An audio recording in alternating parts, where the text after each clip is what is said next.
Hi, I'm Catherine. Welcome to Left Undone Incomplete Investigations. I have decided to make a series on something that I find really important and valuable, and making my channel worth more than just a crime channel, but a channel that does something good. I am, as I've said before, a registered nurse, and I specialize in high-risk pregnancy and OB. I think we don't pay enough attention to the possible scenarios that happen to women after pregnancy, postpartum depression, postpartum psychosis, and what the end result can be if it's not noticed. This story is extremely sad, and it's very up to date. It just happened last week. And a mother that became basically delusional winds up killing her two little tiny baby girls. Welcome to Left Undone Incomplete Investigations. I'm Catherine. Let's talk about Amanda Sharp Jefferson, 26, of Las Vegas, Nevada.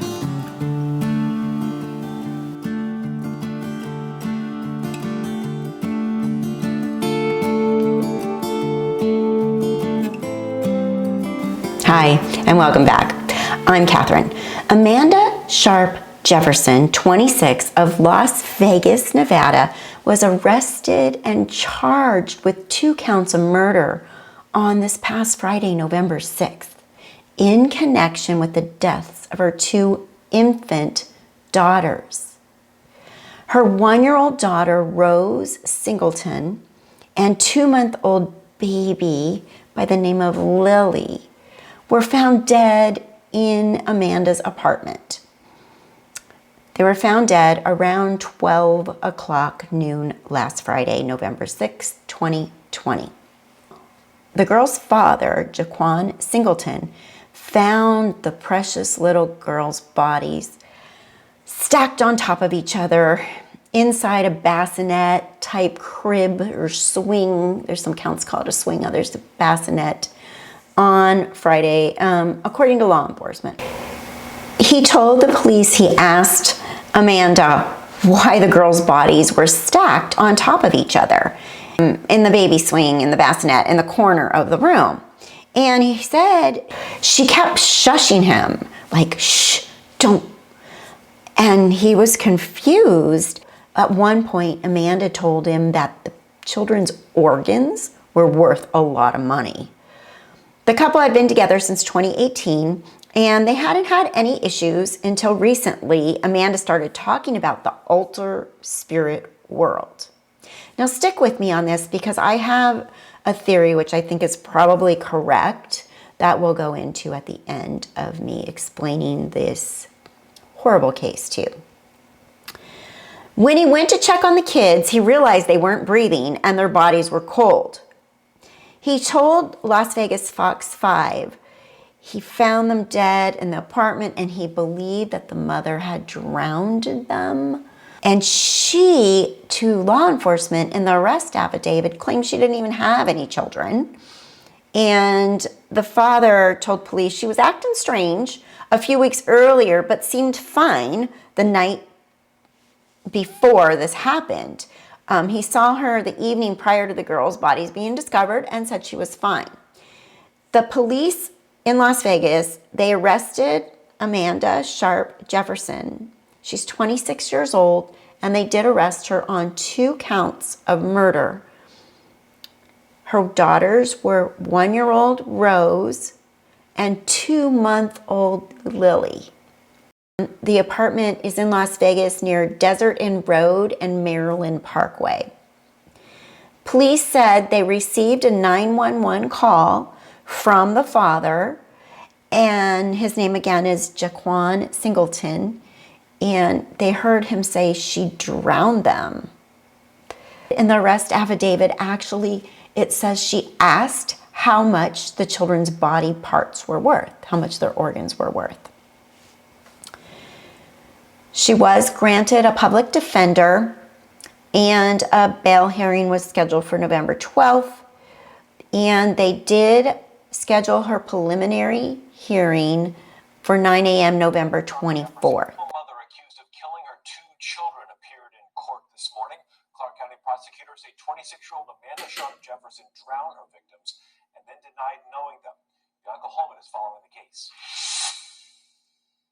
Amanda Sharp Jefferson is facing 2 counts of murder in the death of her 1-year-old Rose Singleton and her 2-month-old Lily Singleton. According to an arrest report, Jefferson told the children's father she drowned them.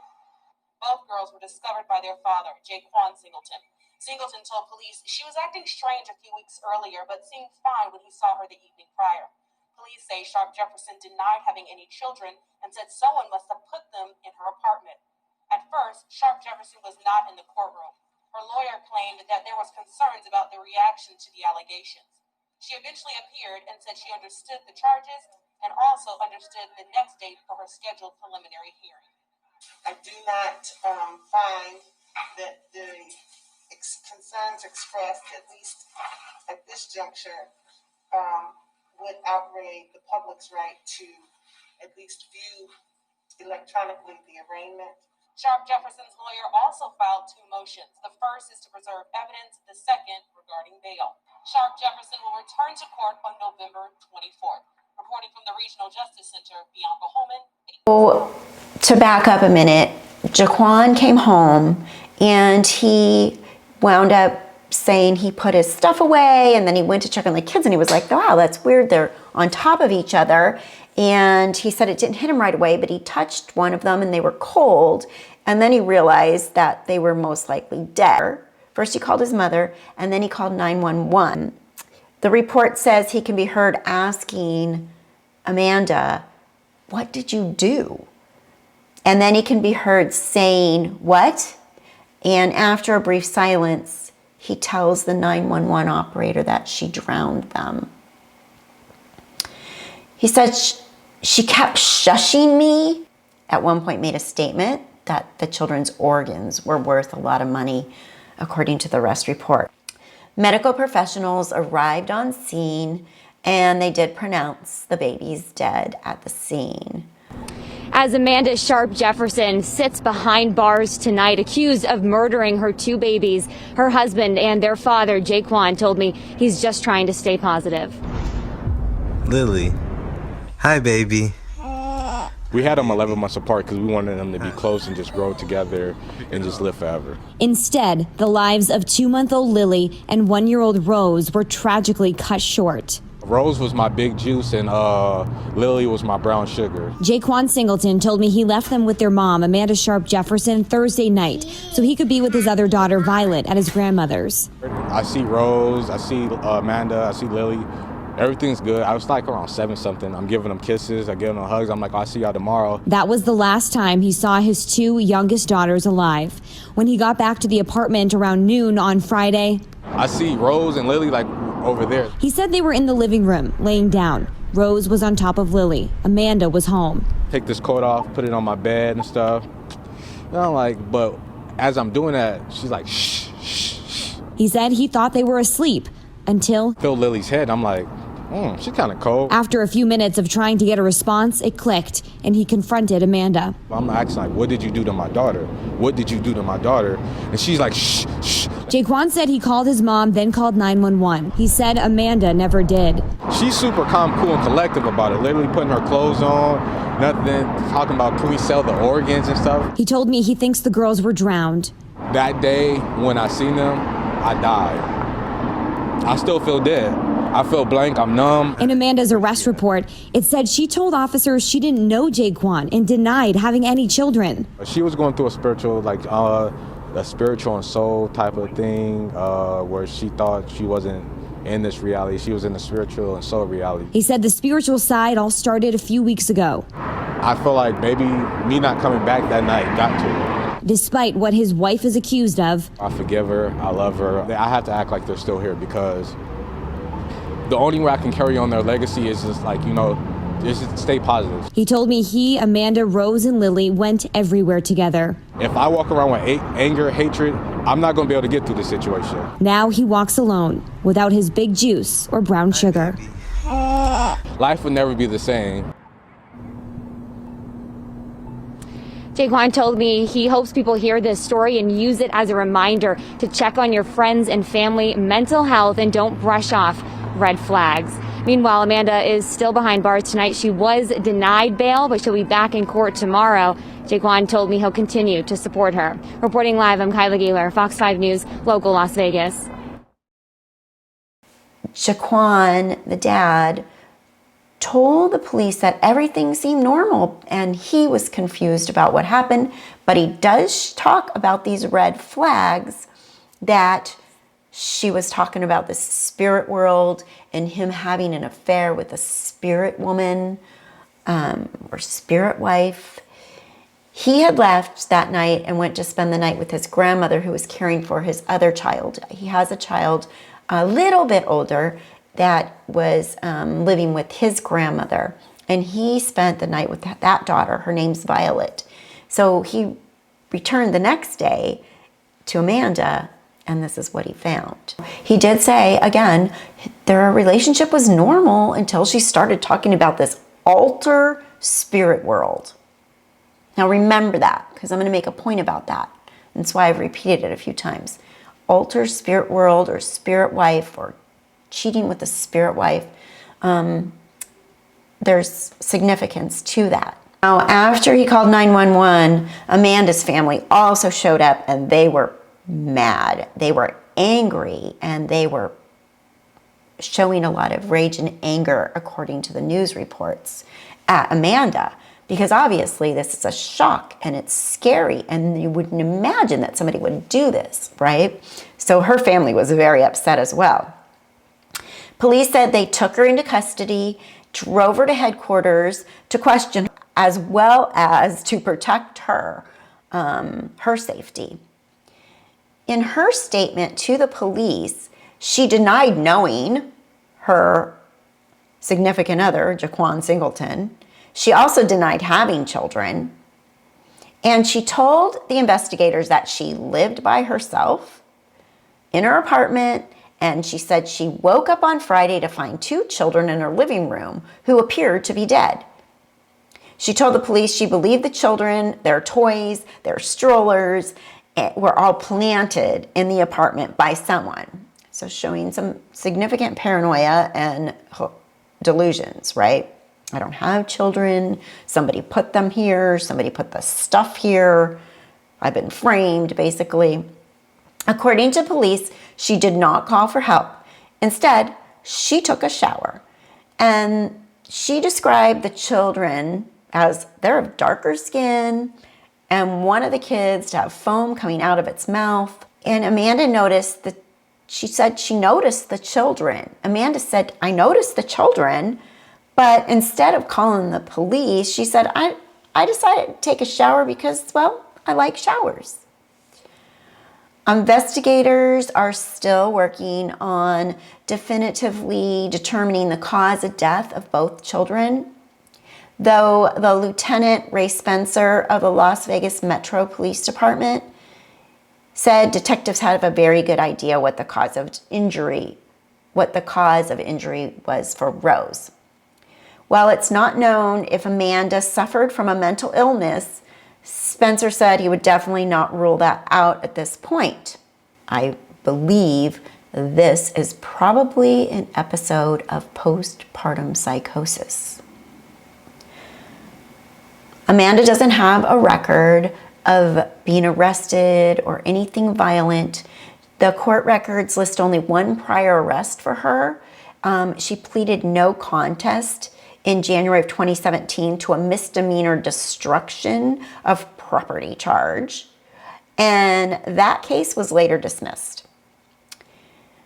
Now, they did allow the cameras in the courtroom, and I can show you her on that. She stood by the doors of the courtroom as the judge made sure she understood the charges filed against her, and her attorney did attempt to make the argument against media being in the arraignment, but the judge allowed it. Her attorney also made 2 motions, one requesting that Jefferson have the right to get bail and another preserve evidence. Her next court date is set for November 24th, 2020. So, like I said, here's my thoughts on what happened. As I mentioned, it sounds to me as if she was suffering from postpartum psychosis. According to experts and the website postpartum.net, and my personal experience as a high-risk OB nurse and 18 years in nursing, mainly as a registered nurse working with pregnant moms and moms, postpartum moms, but mostly pregnant moms since 2002, I have a few experiences with patients suffering from postpartum depression, but even some that have suffered from postpartum psychosis, where they hear voices, where they talk about it, where they're scared, where they reach out for help. Most of the time, they actually do reach out for help, but some do not. Unfortunately, family members often don't realize what is happening, and this topic definitely needs us to spread awareness. Postpartum psychosis is a rare illness. Compared to the rates of postpartum depression or anxiety, it occurs in approximately 1 to 2 out of every 1,000 deliveries, or approximately 0.1 to 0.2% of births. The onset is usually sudden and most often within 2 weeks of postpartum symptoms. Amanda's baby was only 2 months old, and it sounds like she had had some of these symptoms going on. Symptoms of postpartum psychosis can include delusions or strange beliefs, hallucinations, seeing or hearing things that aren't there, feeling very irritated, hyperactivity, decreased need for or inability to sleep, paranoia and suspicions, rapid mood swings, and sometimes difficulty communicating. The most significant risk factors for the postpartum psychosis are a personal or a family history of bipolar disorder or a previous psychotic episode. Of the women who develop postpartum psychotic episodes, research has suggested that there is approximately a 5% suicide rate and a 4% infanticide rate associated with the illness. So 4% of those that do develop this become suicidal and infanticidal. 5 to 4%. This is because the woman experiencing the psychosis is experiencing a break from reality. In her psychotic state, the delusions and beliefs make sense to her. They feel very real and are often religious. Remember, I told you she was talking about the spiritual stuff. Remember what that baby's father said about her talking about the spirit world. Let's look at that clip. Amanda never did. She's super calm, cool, and collective about it. Literally putting her clothes on, nothing, talking about can we sell the organs and stuff. He told me he thinks the girls were drowned. That day when I seen them, I died. I still feel dead.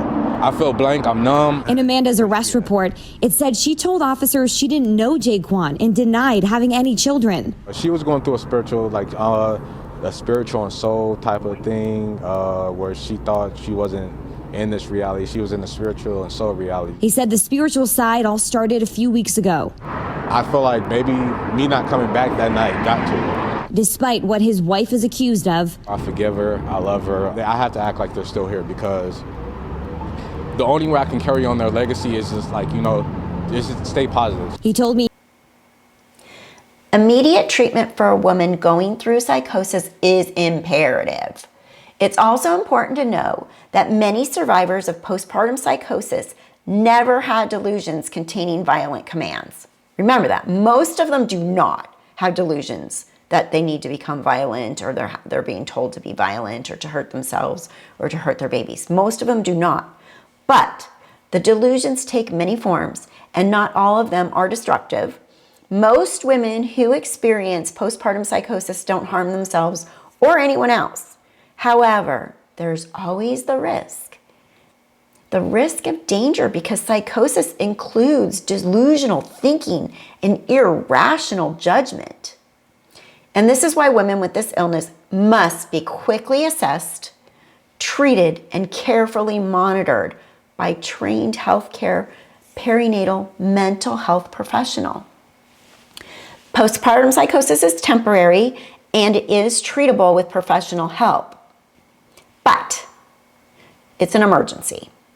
And it's essential that you receive immediate help if you are having these symptoms. If you feel you or someone you know may be suffering from this illness, please know that it's not your fault and you are not to blame. Call your doctor or call emergency crisis hotline right away so you can get the help you need. There is a text number for National Crisis Hotline text line. You need to text the word home to 741-741. You can do that from anywhere in the U.S. at any time of day. Also, the National Suicide Prevention Hotline is 1-800-273-8255. And the website that I referred to earlier is PSI, Postpartum Net, PSI. They also have postpartum psychosis coordinators to provide additional assistance to women and families who are not in an emergency situation, but realize there's some help needed or something going on. They also have online support groups for dads. They have online support groups in Spanish. They have one for Asian moms. And they also have a group, which would have been particularly helpful to Amanda, called Black Mamas Matter support group. They have many more. They even have pregnancy support groups, pregnancy and infant loss support group, and I did put the link below to their website, as well as the suicide hotline number and the text number information in the description of this video. So let's spread awareness. I really want to focus on some of these type of stories because I think they're really important to spread the word. And I appreciate you being here. Thank you for watching Left Undone Incomplete Investigations. I'm Catherine. Please like, please subscribe, ring the bell for notifications so you can get more videos like this. In the comments below, let me know, have you ever experienced any kind of postpartum depression or psychosis, or anyone close to you that has? Do you know anyone? Please comment below and let me know if this has ever affected your life at all personally in any way. And again, please like, please subscribe. And if you want more of these notifications, because I am going to do a series on these type of cases, please ring that bell for notifications so you know when I post one. Again, thank you for being here, and take the time to subscribe. I promise you, it'll be worth it. Take care. Bye-bye.